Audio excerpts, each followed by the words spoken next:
Hello students, आज हम class 9 की न्यू एनसीईआरटी बुक गणित मंजरी का chapter number 1 the use of coordinates की एंड ऑफ चैप्टर एक्सरसाइज का क्वेश्चन नंबर 9 स्टार्ट कर रहे हैं। क्वेश्चन नंबर 9 को ध्यान से समझेंगे।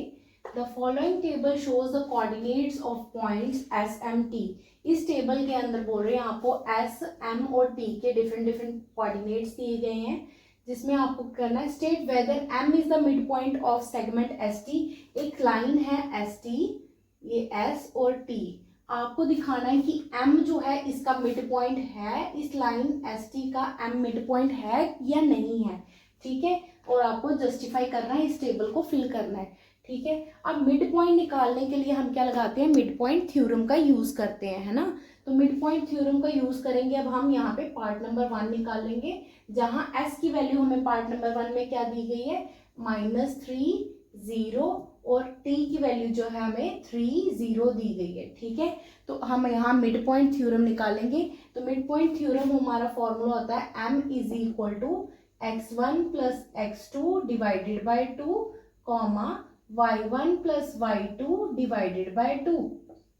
ठीक है, m के क्या पॉइंट्स दिए उन्होंने, 0 0। अगर तो मेरा m 0 0, अगर मुझे इसको सॉल्व करने पे 0 0 आ जाता है, मिड पॉइंट मेरा आ जाता है, तो मैं कहूंगी कि हाँ ये इसका मिड पॉइंट है, तो मैं यहाँ यस फिल कर दूंगी। ठीक है, तो सबसे पहले मैं निकालूंगी, लेट कर लेते हैं, ये हमारा x1 है, ये y1 है, ये x2 है और ये हमारा y2 है। ठीक है, तो m की वैल्यू को निकालेंगे, हम मिड पॉइंट को निकालेंगे, यहाँ फाइंड आउट करेंगे m मतलब मिड पॉइंट। ठीक है, तो x1 की वैल्यू आ गई मेरी -3 और x2 की वैल्यू आ गई +3 डिवाइडेड बाई 2 कॉमा y1 की वैल्यू आ गई मेरी 0, y2 की वैल्यू भी है 0 divided by 2। m is equal to, बेटा ये प्लस वाला 3 है, ये माइनस वाला 3 है, +3 -3 आपस में कट गए, 0 0 डिवाइडेड बाई एनीथिंग इज 0। ठीक है, ये आ गया मेरा 0, 0 + 0 इज 0, और 0 को जब भी हम किसी भी चीज से डिवाइड करें तो 0 ही आएगा। ठीक है, तो 0 डिवाइडेड बाई 2 इज 0। तो m के क्या पॉइंट्स आ गए, 0 0। यहाँ हमें m के क्या पॉइंट्स दिए, 0 0 दिए, तो m इसका मिड पॉइंट हुआ कि नहीं हुआ, तो हम लिख देंगे yes, m is the midpoint of this line। ठीक है, m is the midpoint of line st। ठीक है, reason for your answer, reason देना है हमें। रीजन में बेटा हम इस मिड पॉइंट थ्योरम का फॉर्मूला लिख देंगे, क्योंकि हमने यही तो रीजन था कि हमने इसको इससे डिराइव किया है। ठीक है, तो हम क्या करेंगे, मिड पॉइंट थ्योरम का फॉर्मूला दे देंगे, जो हमारा क्या है, x1 plus x2 divided by 2 comma y1 plus y2 divided by 2। ठीक है, ये मिड पॉइंट थ्योरम का फॉर्मूला लिख देंगे। ठीक है, नेक्स्ट पार्ट में हमें क्या बोल रहा है, अब जो है हमारा एस टी। ठीक है, एस की वैल्यू है हमारी 2 3, टी की वैल्यू है हमारी 4 5। ठीक है, और बोल रहा है कि एम इसका मिड पॉइंट है कि नहीं है, एम जो है इसका मिड पॉइंट है कि नहीं है। तो यहाँ भी हम एम की वैल्यू को निकालेंगे। ये हमारा x1 y1 x2 y2। ठीक है, तो x1 आ गया हमारा 2 प्लस y2 हमारा आ गया 4 डिवाइडेड बाई 2 कॉमा y1 कितना है 3 प्लस 5 डिवाइडेड बाई 2।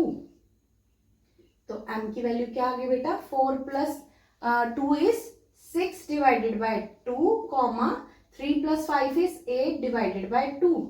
2 1 ज़ा 2, 2 3 ज़ा 6, 2 1 ज़ा 2, 2 4 ज़ा 8। तो m की वैल्यू आ गई हमारी 3 4।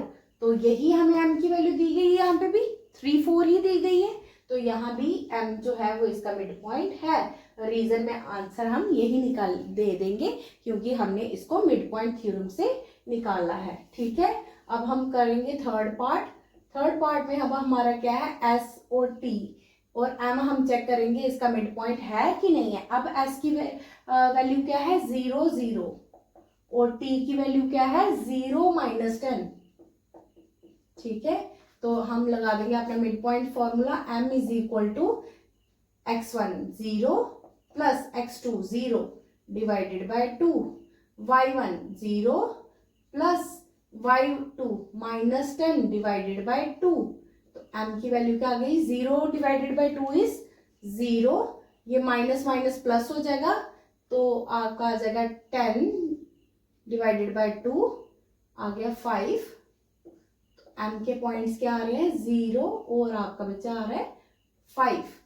और यहाँ पे क्या दिए हैं, सॉरी यहाँ हमारा आएगा 0 प्लस माइनस माइनस, ठीक, -10 -5 आएगा, ठीक है। प्लस माइनस माइनस होता है, -10 डिवाइडेड बाय 2 इज -5। यहाँ मिड पॉइंट थ्योरम में आपके क्या दिए 0 और 5, पर आंसर क्या आ रहा है 0 -5। तो ये इसके पॉइंट्स नहीं है, ये इसका मिड पॉइंट नहीं है, तो हम लिख देंगे नो। रीजन यही सेम रहेगा क्योंकि इसी से निकाल रहे हैं। फोर्थ पॉइंट को देखो, अब फोर्थ पॉइंट में यहाँ सॉल्व करती हूँ। आपका ये आपका S और ये रहा T। M को चेक करेंगे कि इसका मिड पॉइंट है कि नहीं है। S के कोऑर्डिनेट्स हैं आपके -8 7, T के हैं आपके 3 और -6 और -3। सबसे पहले x1 y1, x2 y2। x1 कितना है -8 plus 6 divided by 2, comma y1 आ गया आपका 7 प्लस -3 डिवाइडेड बाय 2।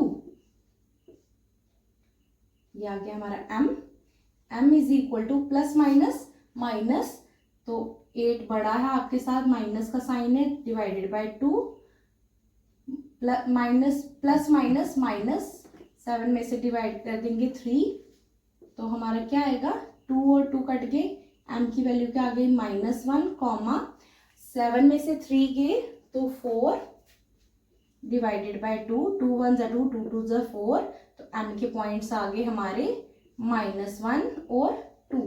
यहाँ कितने दिए हैं 0 और -2, बट जब हमारे क्या आ रहे हैं 1 और -1 और 2, तो that means this is not the mid point, this one is the mid point. Okay, अगर ये दिया होता आंसर हमें तो हम राइट कहते, ठीक है। और रीजन अपने क्वेश्चन का हम यही दे देंगे कि मिड पॉइंट थ्योरम से हम इस क्वेश्चन को सॉल्व कर रहे हैं। Thank you so much.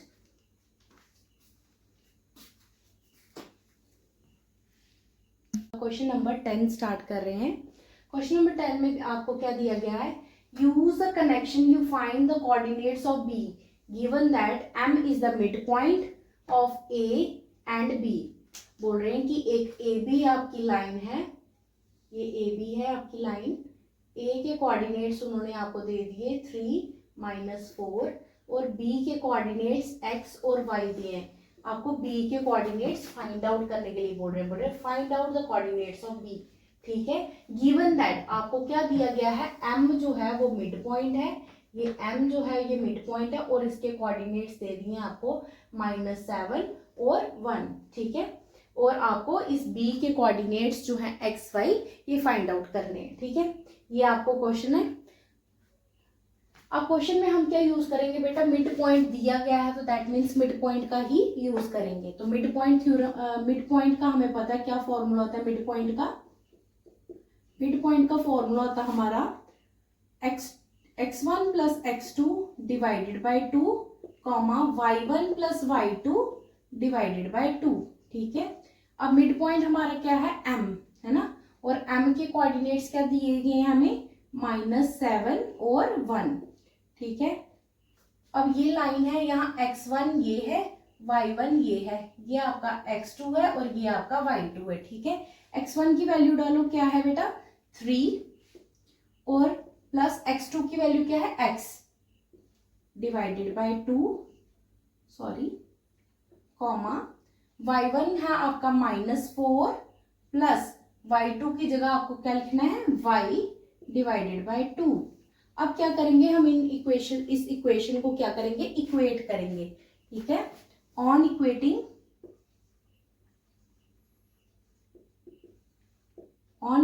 We get, हमें क्या मिलेगा कि ये हमारा x है और ये हमारा y, ये हमारा x वाला हिस्सा, ये हमारा y, x वाला x के बराबर है, y वाला y के बराबर है, तो मैं लिख सकती हूँ -7 जो है वो किसके बराबर है 3 प्लस x डिवाइडेड बाय 2, ठीक है। तो अब मैंने x की वैल्यू फाइंड आउट करनी है, क्योंकि मुझे x और y निकालने हैं, तो मैं क्या करूंगी इस 2 को यहाँ ले जाऊंगी। जब मैं 2 को यहाँ डिवाइड में था तो इस साइड आएगा तो मल्टीप्लाई हो जाएगा, ये 3 प्लस x हो जाएगा, 7 2 14, -14 is equal to 3 plus x। अब मुझे x की वैल्यू फाइंड आउट करनी है, तो +3 को भी इस साइड सेंड कर दूं, तो ये इधर आके हो जाएगा -3 आपका। तो आपकी x की वैल्यू क्या आ जाएगी, माइनस माइनस प्लस 14 और 3 ऐड कर दो, 14 15 16 17, तो -17 है ना। माइनस क्यों आया, क्योंकि बेटा 14 जो है उसके साथ माइनस है और जो बड़ा नंबर होता है उसी का साइन आपका आता है। तो x की वैल्यू हमने फाइंड आउट कर ली। सिमिलरली हम क्या कहेंगे कि ये जो y है ये इसके बराबर है, तो मैं लिखूंगी 1 is equal to -4 plus y divided by 2। अब y की वैल्यू निकालनी है, 2 को इधर ले आओ, तो 1 divide multiply by 2 -4 plus y, 1 2 ज़ा 2 और इस माइनस को इधर ले आओगे तो ये प्लस वाला 4 बन जाएगा इज इक्वल टू वाई।